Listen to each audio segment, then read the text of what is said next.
What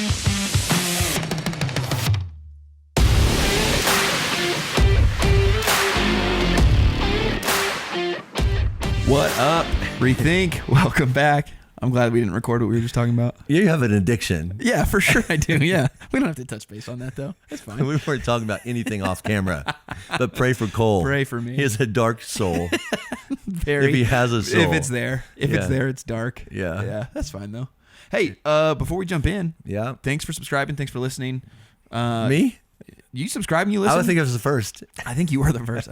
I hope I was in the top 100, but yeah. Actually, I think I waited like 2 weeks and then I subscribed because I started thinking about we should thank the people for that. Yeah. And I was like, thank myself. Thanks for the support. Yeah, thanks for the support. Yeah. Yeah. But yeah, thanks for listening. We really appreciate it. We love getting to do this and getting to I get a bunch of feedback in the lobbies where we're at where it's like, this is really great. This is really helpful. This is making me think about a lot of stuff, which is really cool. You still continue to wear a flat bill. I rethought it and I stick with you what rethought. Yeah, I rethought back to the beginning. I guess you can rethink anything. Yeah. Rethink. Yeah, that's how it works. Ask me why I'm happy right now. Why are you happy? Well, we had a great Easter. Yep. Off the charts across all our campuses, and the stories that are coming in are just phenomenal. About people who said, but really, I lost a bet. I came there, my arms were crossed, and then when we got to that point, I never thought about Jesus that way, and I felt exactly the way you described Jesus in that moment. Yeah, I've had the loneliest moment of my life, and who knows where that starts with people, and then that week, those days after Easter, man, I was exhausted. Yeah, I mean, it's after Easter. I don't know what you did. Did you take a nap? I did not take a nap. You should have. I had 8 children 6 years and younger, from diapers all the way to 6 years. 6 of them were grandkids, and 2 of them were their family. Yeah. And we were all together, and so we were grilling and cooking, and then an Easter egg hunt, and then after that we had to watch Game of Thrones. Well, I missed the first few minutes because people started going home when I fell asleep in a chair. They're like, Pop-Pop's tired. Yeah, time to go home. Yeah, I was tired. But then the rest of the week was great, hearing the stories and all that. But I'm getting ready to go on a vacation. Heck yeah. A vacation. And it's just me and 3 of my buddies. And it'll be sick. We had to get big time permission from our wives for this. But a couple of them are having big birthdays. And so we're going to Scotland. Which will be sick. Well, I did that DNA test. Yeah. All right. You're 17%. In that thing, all right? Yeah. Yeah. Yeah. Got it? Yeah. Right. Yeah. And I mailed in my spittle. Yeah, absolutely. I'm 17% Scottish. That's great. I'm also British, and I'm as white as toast. Absolutely. Yeah. You're just a British Isles type of person.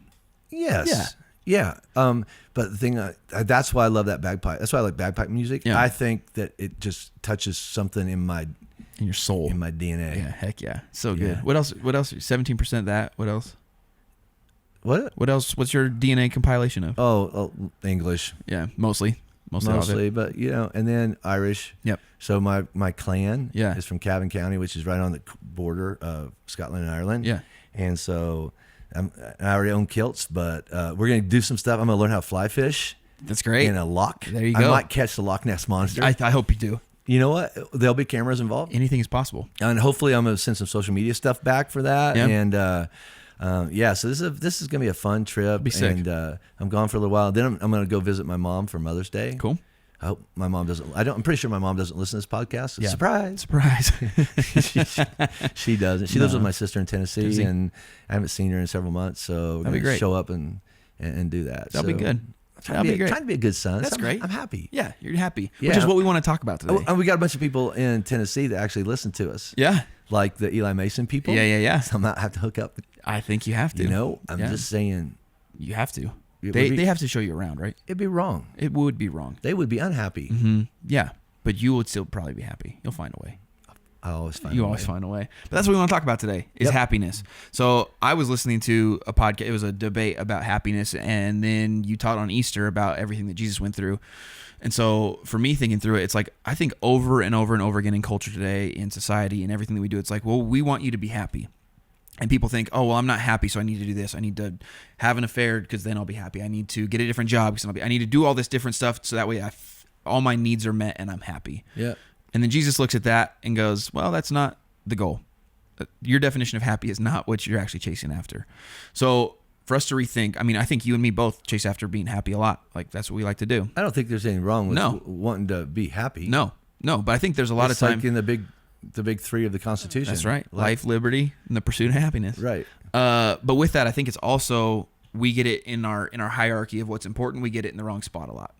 And so how do we rethink to move that to where it needs to be, where it should be, so that way we actually are chasing after what we need to chase after. Right. So I guess my question for you is what does that look like? What does rethinking happiness look like? What does putting it in the right perspective look like? What should we actually be chasing after above that? Oh, I think you hit the word, and that's perspective. Mm-hmm. All right. So happiness is an emotion. And so, if you want to be happy all the time and feel a certain way, just get high. Yeah. Right. Or just get numb. And then you can just lock yourself. If you don't ever want to be sad, lock yourself in a box and don't expose yourself to anything sad. Yep. But then that's a very, very, very dark, narrow life. Yep. I never got hurt. Surface level for sure. Right. Yeah. Right. If you never, somebody says, if you never want to have your heart broken, then don't let anybody get close. Don't let anybody. It might have been C.S. Lewis. Don't let anybody touch it. But what a horrible way to live. You're empty. Right. Yeah. And so, I think we confuse two words: happiness and joy. So when I talked at Easter about Jesus in that loneliest moment of his life, looking up and even thinking ahead to the cross, my God, why have you forsaken? Why have you abandoned me in this moment? That has to be considered the most sad, unhappy thing to ever come out of Jesus' mouth. If you just look at it, right? But then everything else, like if you go back to Philippians chapter 2, Paul talks about this, that Jesus did all that for the joy set before him. And you go, joy, happy, right? Yeah. So you can have happy moments in your marriage and have a horrible marriage. But if you have a wonderful marriage, you have joy. Right? You have happy and sad moments, but they're all okay because you have a really solid. So make marriage joy, and then make happy an event. Yep. All right? So happy comes and goes. Sadness comes and goes. Like someone says, remember, I don't know who it was, Tears in Heaven song. Eric Clapton. All right? No more tears in heaven. You know what? Is that Eric Clapton? Yeah, it's Eric Clapton. Tears in Heaven. Yeah, he wrote about his son that fell off a balcony and died, right? Yeah. So I understand there'll be no more sadness in heaven, but to say there'll be no more tears, what about tears of joy? What about when the Amazing Grace broke out, or when the end of Easter, when they broke into the big holy song at the end, 6 for 6 services, I had tears streaming down my eyes because I was overwhelmed with the moment of just like, there he is, And so I don't think tears and sadness are always so. Right. I think the sadness part is, sadness is mourning or loss. Yeah. Which means you were close to something and you had happiness at one point with that and joy with that. So sadness isn't a bad thing. No, not at all. I think that sometimes sadness honors, right?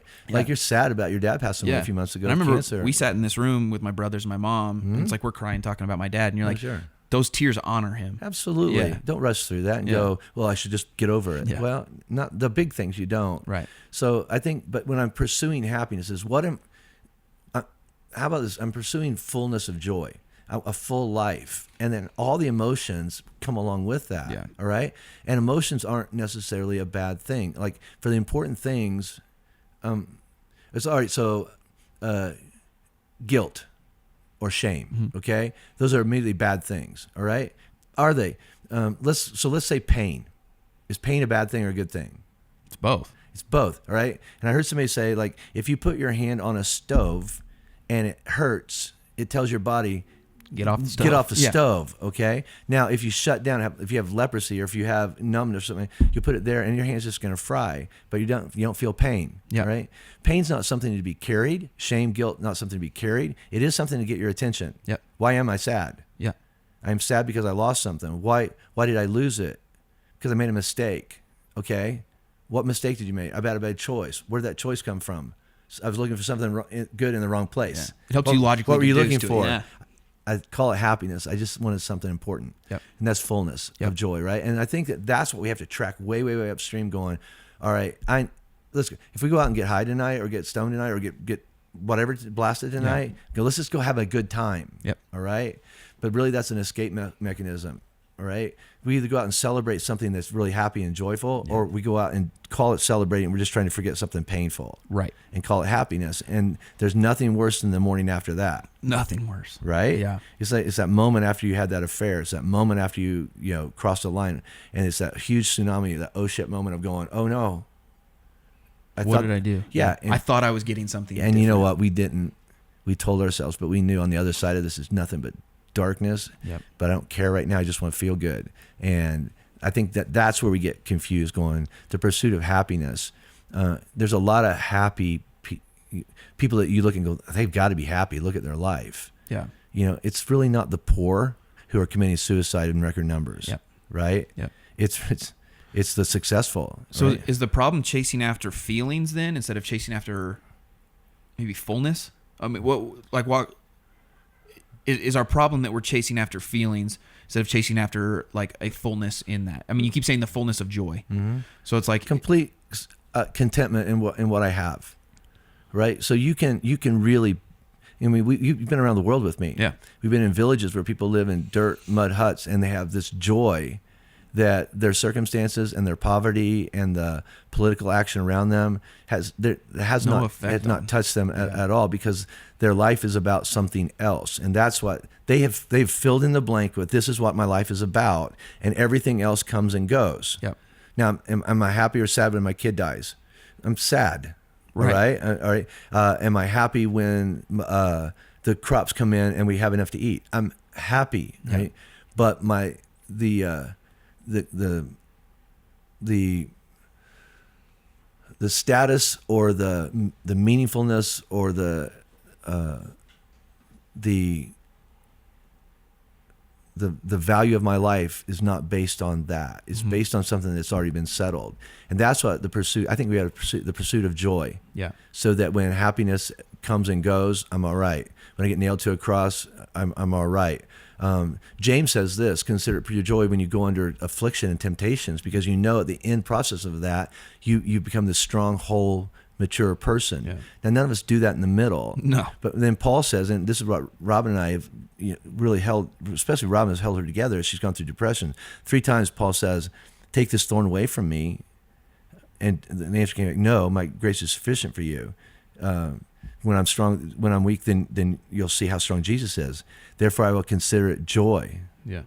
All right. He's not going, yay, I'm depressed today. Yeah. Yay, my dad died. Yeah. I lost my job.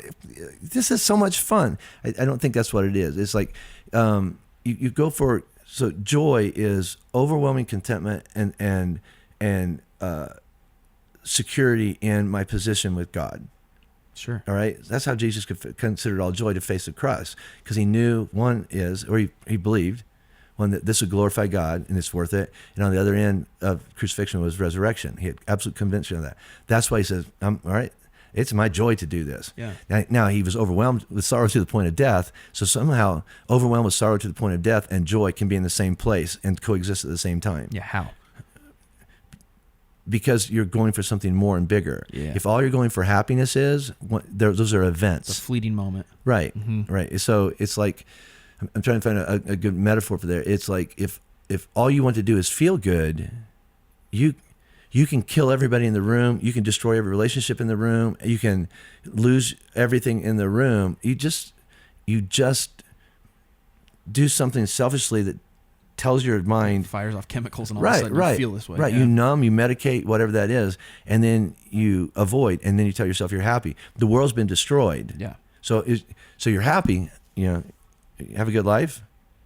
No. It's like you look at people like with Alzheimer's or people that have lost some of their thinking facilities, and they smile, they're happy, they say they're happy. Yeah. And you go, I wouldn't have that life for anything, but they're happy. It's not fulfilling. It's not fulfilling. It's fleeting. Yeah. Right. And I mean, you can pat a dog on the head and wag its tail. That doesn't mean I want his life. Right. I mean, sometimes I look at my dog and go, he has got the life. Yeah. They nap. They eat. They can lick themselves. Yeah. They can lick their own wiener. Yeah. They can lick their own wiener. Yeah. You know why they do that? Because they can. Yeah, it's an option. If it's an option on the table, they'll take it. You would never leave the house. No, absolutely not. I remember back in middle school, they had like. Wait, what? No. This is fine. Back in middle school, and they had the rumor that like Marilyn Manson got a rib taken out. Oh yeah, yeah, and it's not true. I don't think that's true. No, I think that was a rumor, but it's like most people would say they'd do that. Did you see Game Night? Yeah. Jason Bateman trying to his mom walked in the room and he was in a bungee cord or something. Yeah, he said, "Mom." Yeah, so good. Oh, it's so good. Every man out there's going, all right, I tried it once. Yeah, absolutely. Absolutely. Oh, well, I haven't. Did you have? I've tried it. Yeah. I don't want to lie right now. I'm Pastor Jim. I got a reputation. You have a wall. My reputation is like a toilet. Oh, he's tried it. Yeah, it's fine. So I guess then as we're talking about happiness, it's like, what does it then look like? John C. still hasn't proposed, so he's probably gonna go, hey, here's a good idea. Hey. Right, John C? No. No. Hey, she got a job. She did. She got a job. She did. Rachel got a job. Very excited. Let's go. I'm excited too. Yeah, so good. It's awesome. It's so good. Yep. Okay, so as we talk about this, what's going through my mind again is like, okay, we have this thought process of we always are not. We're not necessarily logically thinking through what we're doing, but we're always thinking through we're trying to chase after something. There's always something in front of us that we want to get to. Okay. For a lot of us, I'd say for a lot of us, for the world itself, it's like people chase after happiness. That's why there's a lot of people make choices without thinking of the repercussions because it's just something they want in the moment. Like, I want it now. Or the cost to get there. The cost to get there, absolutely.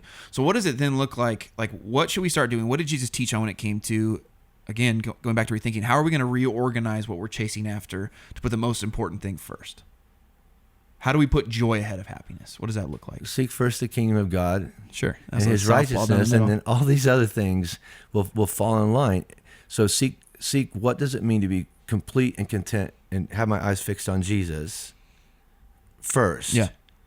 And then the other things will fall into place.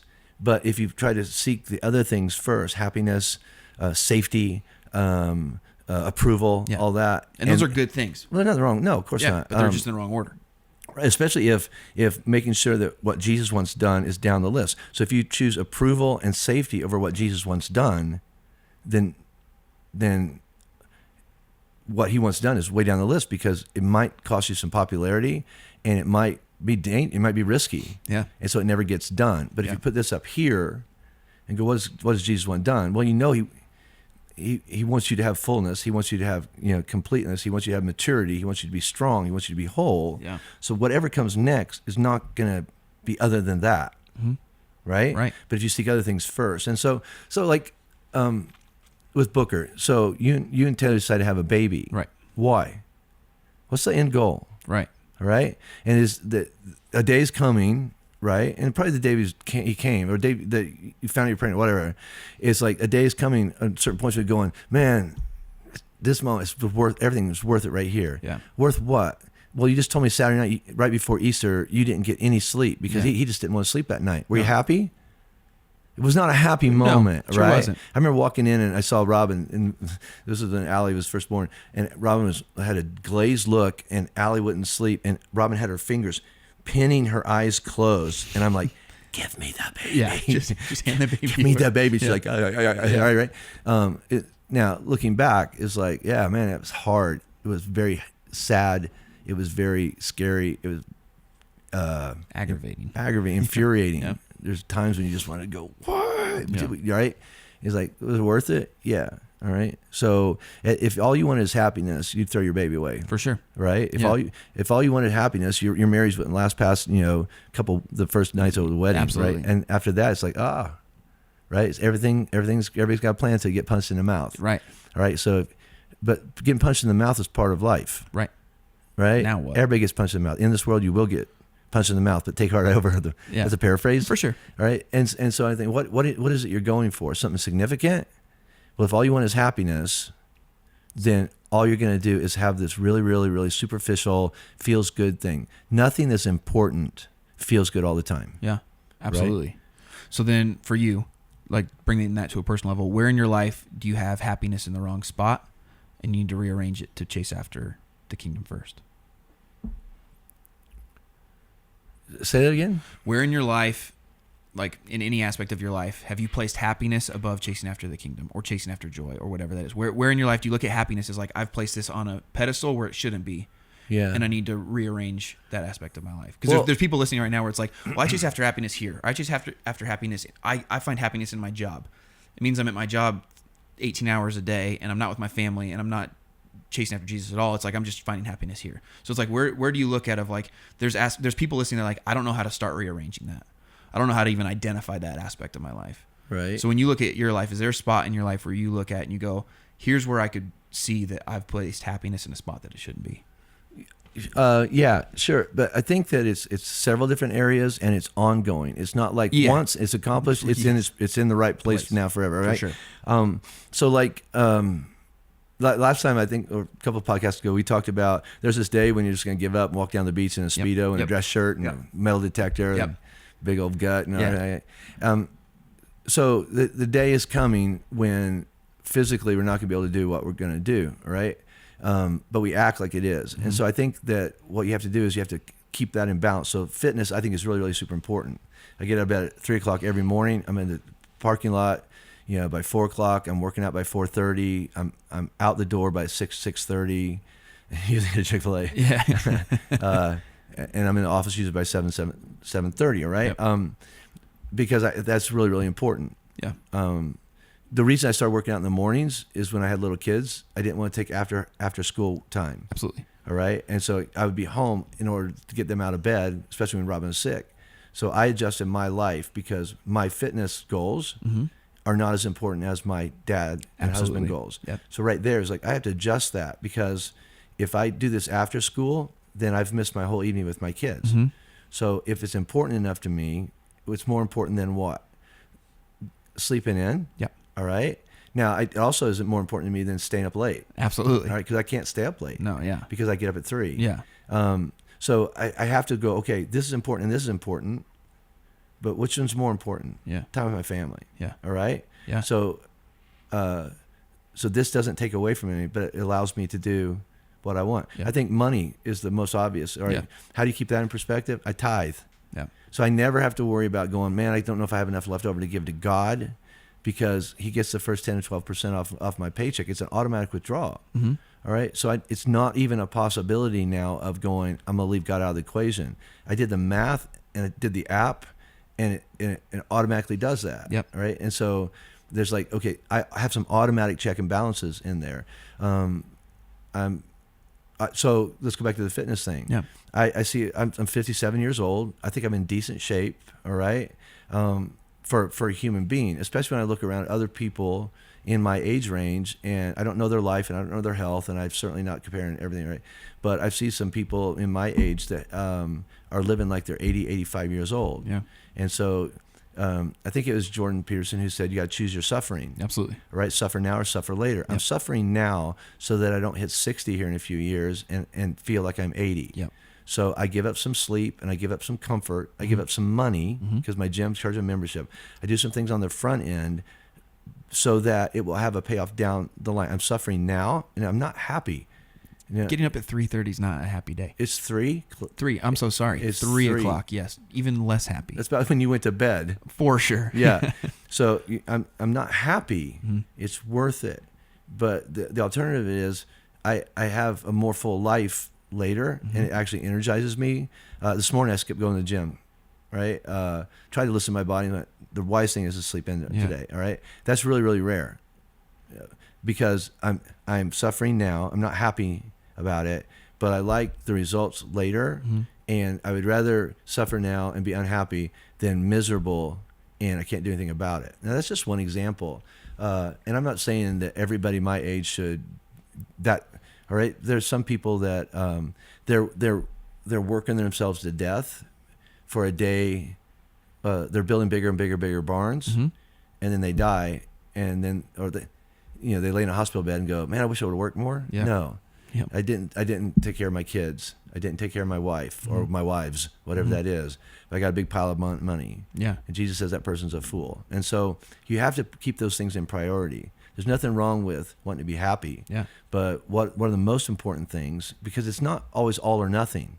Right. If you really want to love your family, you can never go to the gym or have a hobby or go hunting or go out with a guy. So I'm going to Scotland with 3 of my buddies, the first week of May. And it's like, is it a mission trip? No.